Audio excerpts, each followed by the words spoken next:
Bismillahirrahmanirrahim. Assalamualaikum warahmatullahi wabarakatuh.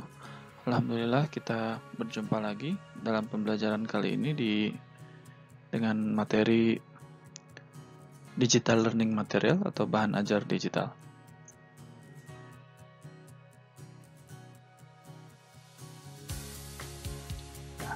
Bahan ajar atau learning material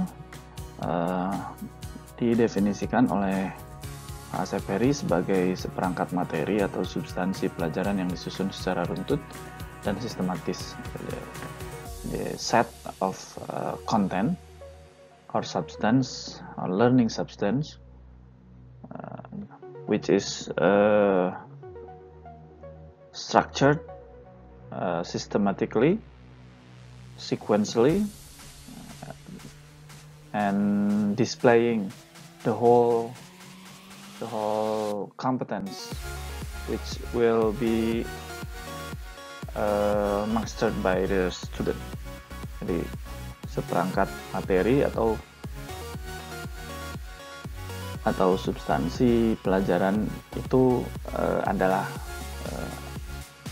pengertian dari bahan ajar.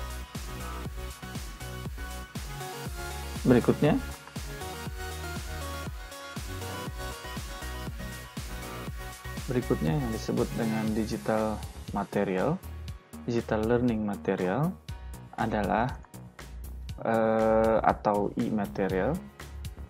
Sederhananya bisa disebut sebagai bahan ajar biasa atau learning material biasa, hanya saja formatnya dalam format digital. Atau dalam kata lain, yang berbentuk digital, bahan ajar yang berbentuk digital. Namun didigitasi atau berbentuk digital sehingga memiliki sifat-sifat digital.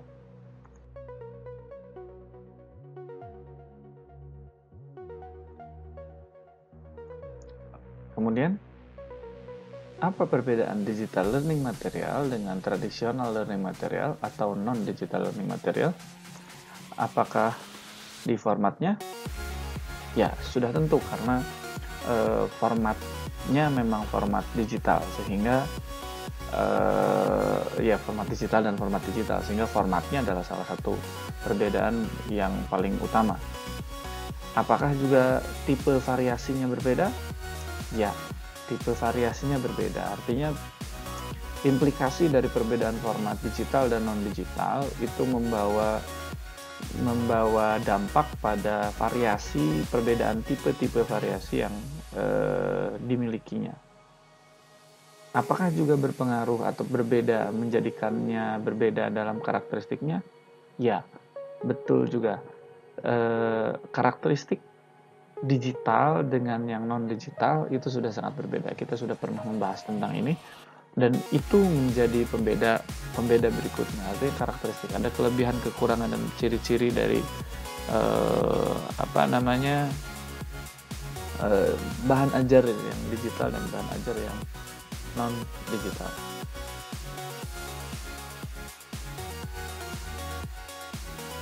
Selanjutnya, ada berbagai macam tipe bahan ajar, tapi yang paling sederhana berdasarkan development prosesnya, berdasarkan proses pengembangannya, sebagaimana sudah kita ketahui, sumber belajar, media pembelajaran, termasuk juga bahan ajar, berdasarkan proses pengembangannya terbagi dua.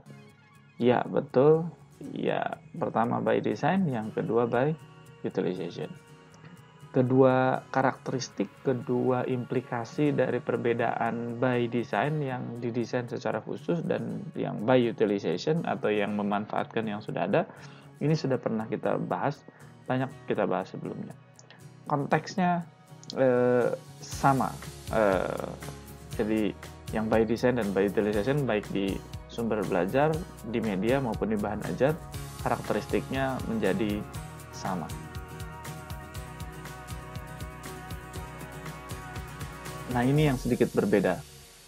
Yang berbeda adalah pada digital learning material type based on content format, berdasarkan formatnya, ini saya coba klasifikasi berdasarkan 3 jenis klasifikasi. Yang pertama yaitu yang berbentuk atau yang menggunakan format buku.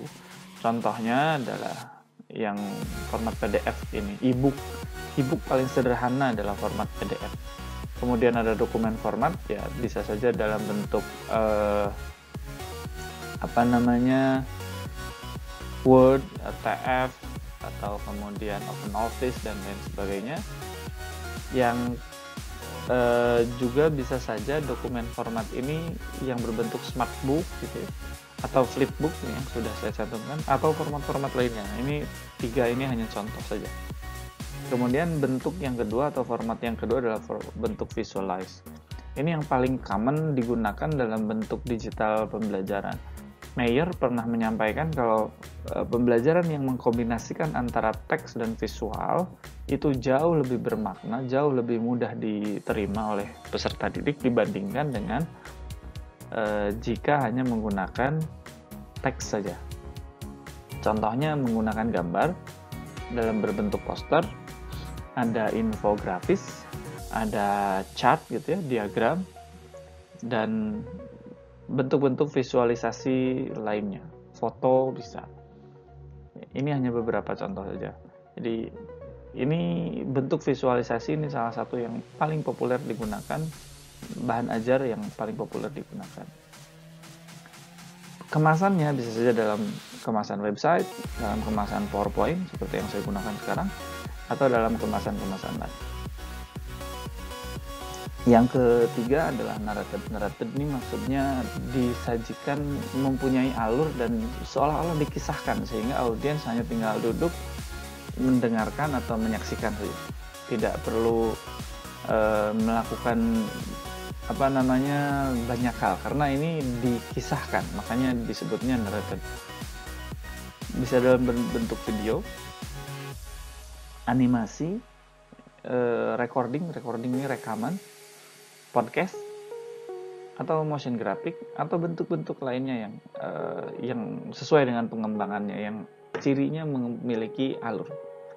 Kalau yang book tadi tidak memiliki alur, yang visualize juga tidak memiliki alur atau alurnya cenderung dinamis. Yang narrated ini tidak, alurnya tidak dinamis, dia linear satu arah.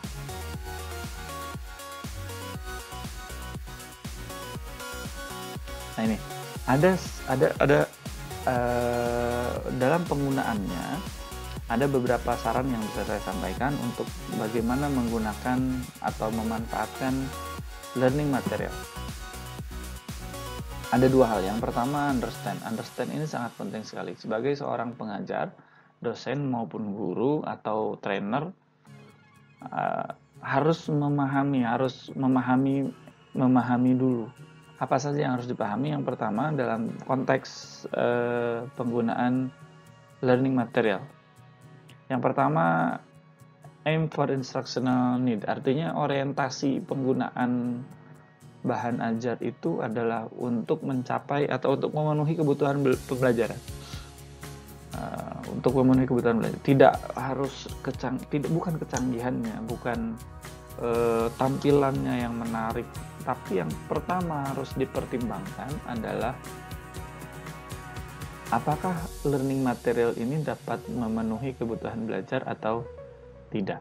Maka harus dipahami dulu, yang pertama adalah kita sebagai pengajar, sebagai teacher, harus memahami apa sebetulnya kebutuhan belajar. Pembelajaran yang kita selenggarakan membutuhkan apa, itu yang pertama. Yang kedua, choose the most suitable with student characteristic. Yang dimaksud dengan suitable itu adalah sesuai, artinya cocok, atau yang paling minimal adalah yang mampu diakses oleh peserta didik, karena ini konteksnya digital. Bahan ajar digital yang kita sajikan itu harus bisa diakses, maka minimalnya bisa diakses. Sehingga misalkan dalam beberapa pertimbangan ada beberapa pengajar yang menggunakan bahan ajar dalam bentuk tertentu.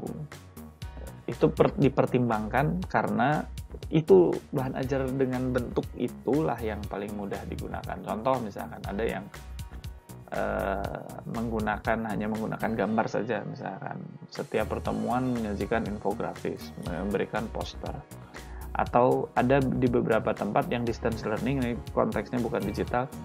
Distance learning, beberapa sekolah menerapkan distance learning tapi dia hanya menggunakan LKPD atau LKS yang diberikan secara rutin setiap pekan kepada peserta didik, dikirim bisa melalui pos, bisa diantarkan lewat Gojek atau diambil ke satu tempat tertentu, entah di gerbang sekolah, dititipkan di pos satpam dan lain sebagainya. Ini dengan berbagai macam cara, tapi hanya menggunakan LKPD saja. Artinya tidak ada zooming, tidak ada menggunakan Google Meet, tidak menggunakan LMS dan sebagainya.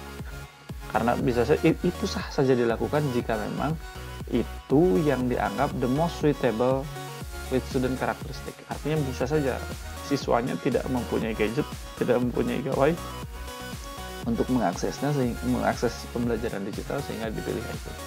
Atau konteks lain, ada dosen guru yang hanya menggunakan grup messenger saja seperti grup WhatsApp, grup Line dan lain sebagainya, atau yang menggunakan sosial media saja, cool tweet misalkan, coolgram, atau menggunakan sosial media di Facebook misalkan, sehingga peserta didik hanya cukup mengakses sosial media dari gurunya. Kalau memang itu yang paling suitable, ya silahkan, itu yang digunakan.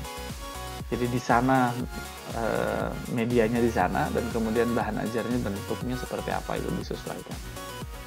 Jadi tidak perlu menggunakan video terus, tidak harus. Bukan kecanggihannya, bukan bentuknya yang wajib, tetapi yang paling suitable dengan kemampuan siswa, yang paling suitable dengan gaya belajar peserta didiknya.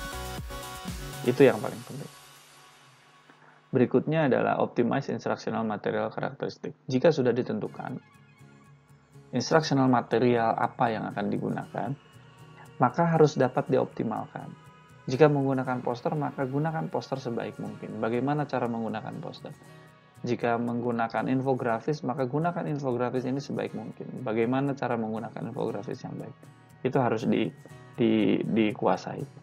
Maka menjadi penting bagi guru, pengajar untuk bisa menguasai lebih dari satu bentuk learning material. Bagaimana cara menggunakannya? Pak, saya cuma bisa menggunakan podcast misalnya.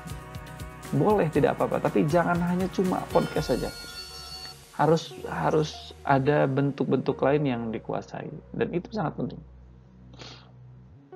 Sangat penting bagi teacher untuk bisa menguasai hal tersebut.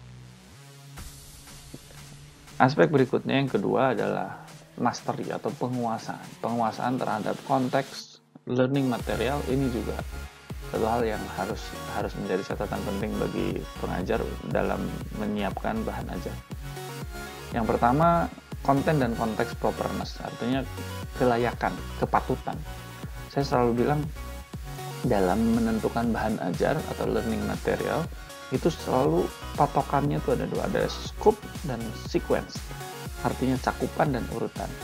Maka yang harus dikontrol, baik itu ketika mengembangkan bahan ajar secara mandiri by design ataupun hanya memanfaatkan by utilization, maka pastikan konten dan konteksnya itu memiliki cakupan dan urutan yang proper, yang sesuai, yang tepat, yang pas gitu ya, yang layak. Jangan sampai yang penting ada saja, tidak. Tapi juga harus diseleksi, harus ditelaah bahwa itu adalah bahan ajar yang proper. Yang terakhir, di bagian mastery juga harus learning materialnya harus bisa connect dengan instructional media dan strategi. Jadi harus bisa terhubung, harus bisa disajikan di medianya, dan harus sesuai dengan strategi penggunaannya. Jangan sampai nanti salah menggunakan. Bagaimana tadi ya, ini ada kaitannya dengan optimize instructional material characteristic. Jangan sampai nanti menggunakan satu bahan ajar tapi disajikan di media yang salah. Contohnya menggunakan power paragraph misalnya, ini kan tidak dibenarkan. menggunakan PowerPoint tapi isinya full of text. Ini tidak dibenarkan. Itu artinya teksnya tidak masalah. Tapi ketika digunakan dengan media PowerPoint full of text, maka ini menjadi pertanyaan. Kemudian disajikan dengan strateginya, misalkan demonstrasi, itu kan aneh lagi. Maka harus sesuai bahan ajar yang disajikan, apakah itu berbentuk apapun formatnya, harus sesuai, harus terhubung dengan medianya dan juga terhubung dengan strateginya. Saya pikir itu. Jika ada yang ingin ditanyakan, silahkan ditanyakan, disampaikan secara langsung, boleh di kolom komentar, boleh langsung menghubungi saya. Saya pikir itu. Terima kasih atas perhatiannya. Keep searching, keep trying, keep learning. Sampai jumpa di pertemuan berikutnya. Assalamualaikum warahmatullahi wabarakatuh.